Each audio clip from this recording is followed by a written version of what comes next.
Je cherche trop, je cherche trop. Je cherche, je trouve. L'intelligence artificielle à notre service ? L'IA est partout présente autour de nous et pose des questions d'ordre sociétal, démocratique, éthique, politique. Elle est au service de qui ? De quoi ? Qui contrôle qui ? Quel rôle va-t-on lui laisser jouer ? En bref, dans quelle société voulons-nous vivre ? Ce qui est passionnant avec la recherche sur l'intelligence artificielle, c'est qu'elle permet d'avancer sur notre compréhension de l'intelligence humaine. Et parallèlement, les débats que suscite cette technologie nous poussent à une réflexion sur ce qui fait notre humanité, notre place de citoyen, nos sociétés. Vaste sujet qui mérite votre attention. On y réfléchit ensemble ? Émotion et créativité. Tout d'abord, je voudrais interroger les relations homme-machine. Pour simuler l'intelligence humaine, l'intelligence artificielle tente de reproduire les fonctions cognitives des humains. Le raisonnement, la motricité, le langage, la vision, mais pas que.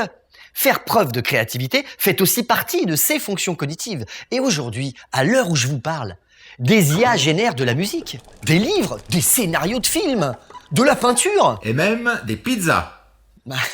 Et les résultats peuvent être bluffants. Alors, pour les pizzas, peut-être, je réserve mon jugement, j'ai pas goûté. Mais est-ce qu'on peut dire pour autant qu'une IA est créative ? Alors déjà, je dois dire qu'on est encore loin d'Hergé ou des Beatles. Les IAs actuelles que nous concevons ne sont pas capables d'inventer, en revanche, elles sont capables d'imiter. Selon Albertine Meunier, artiste numérique qui utilise le net comme matériau, l'IA n'est certes qu'un outil, mais elle propose une infinité de possibles, des nouvelles formes, des options auxquelles on n'aurait pas pensé. Et les machines, peuvent-elles avoir des émotions ? Les machines peuvent se comporter comme nous en apparence. De gros progrès ont été faits pour détecter les émotions d'un humain et réagir en fonction avec l'émotion appropriée. Mais comme nous le dit Laurence de Villers, directrice de recherche au LIMSI CNRS, les machines ne ressentent rien, elles simulent. Mais vous pouvez amener les gens à croire qu'elles ressentent quelque chose, en utilisant des capteurs par exemple. Si vous caressez le capteur, un signal est détecté et la machine réagit. Mais en fait, on n'a même pas vraiment besoin d'avoir un robot autour du programme, la voix suffit pour nous mystifier, il n'y a qu'à voir l'effet des enceintes vocales. Dans 300 mètres, tournez à droite. Il ne faut pas négliger notre propension à l'anthropomorphisme qui est très puissante. Et si je me pose toutes ces questions, c'est qu'il me semble nécessaire de s'interroger sur les relations qu'on va avoir avec ces machines. Et surtout, quelle place va-t-on leur laisser ? Aide à la décision ? Les algorithmes d'intelligence artificielle ne font pas que reproduire des tâches mécaniques à notre place. Ils peuvent être de formidables outils d'aide à la décision dans pas mal de secteurs, comme le transport, la banque, les assurances, la sécurité. Un des domaines particulièrement intéressants est celui de la médecine. Par exemple, des algorithmes peuvent aider à diagnostiquer des tumeurs en analysant des radiographies. Et demain, les algorithmes pourront peut-être diagnostiquer une appendicite ou prédire l'apparition d'une tumeur avant qu'elle ne soit visible à l'imagerie. Ça, c'est formidable! C'est génial! Oui, tant que tout se passe bien. Car les algorithmes peuvent avoir des failles. Alors rien de grave quand il s'agit de décisions prises sur une recommandation de brosse à dents, mais lorsque ces décisions ont un impact sur ma vie personnelle, dans le domaine médical ou judiciaire, on ne peut pas se contenter d'une réponse telle que « Ah non mais j'y suis pour rien monsieur moi, c'est la machine qui a décidé ».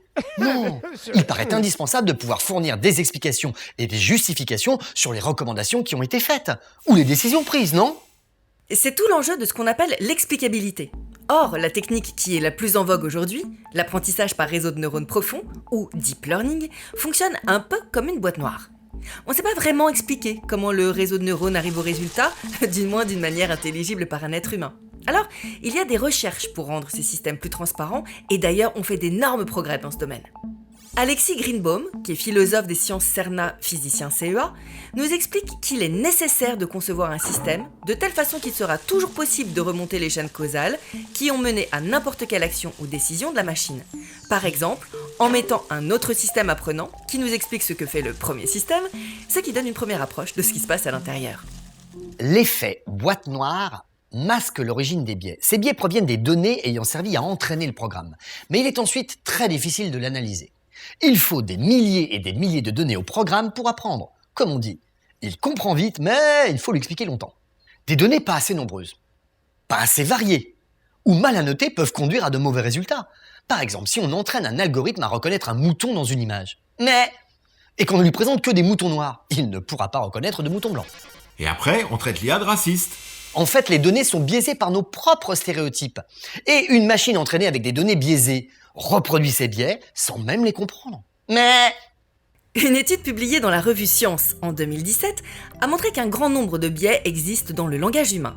Ainsi, le mot « homme » est plus souvent associé à des termes évoquant des postes de dirigeants dans les secteurs de la science ou de l'ingénierie, tandis que le mot « femme » est associé à des postes d'assistante dans le secteur des arts et des lettres. De même, les noms afro-américains renvoient vers des termes peu élogieux.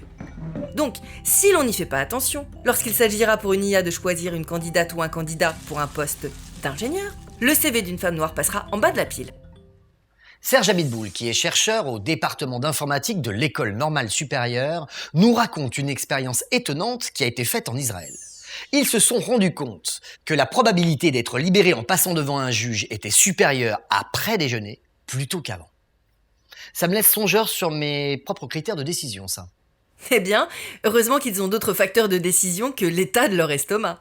En tout cas, ce qu'on peut dire, c'est que l'IA reproduit toujours le même comportement à partir des données qu'on lui a fournies. D'où l'importance des données, encore une fois, et des motivations de ceux qui conçoivent ces machines. Question de démocratie. C'est l'éternelle question de l'outil et de ce qu'on en fait. Ce sont bien des êtres humains qui définissent les objectifs de ces logiciels. On peut en discuter avec eux, c'est même carrément indispensable. Et il n'y a pas que des philanthropes. Ceci dit, même quand on a les meilleures intentions du monde, la question reste entière. Qui doit décider ? Serge Abitboul nous répond que ce n'est certainement pas aux informaticiens de décider comment mettre au point l'algorithme qui calcule le sort des bacheliers, tout comme ce ne devrait pas être à Google de décider d'interdire des sites extrémistes ou de fake news. Le monde numérique s'est développé si vite qu'il en est encore au stade du western. Les injustices foisonnent, l'État ne comprend pas assez bien pour légiférer correctement et les citoyens sont perdus. De nombreux chercheurs s'accordent sur un point. Les machines peuvent nous aider à faire mûrir nos décisions en nous proposant des arguments et des solutions, mais c'est aux humains de décider quelles règles les machines doivent suivre et, en cas de doute, de prendre la décision finale. Alors qu'est-ce qu'on fait en attendant le shérif ? On s'adresse à la conscience des gens qui créent des algorithmes. On crée des règles éthiques. On donne les clés aux citoyens pour qu'ils puissent se mobiliser le cas échéant. Ça, c'est ce qu'on est en train de faire. Oui Théo, exactement. Une petite pierre à l'édifice. En tout cas, j'espère que ce modeste travail, entièrement réalisé par des humains, vous permettra d'y voir plus clair. À nous tous de nous saisir de l'intelligence artificielle et d'inventer les nouveaux usages qui nous rendront la vie plus facile, plus intéressante, ou tout simplement plus belle.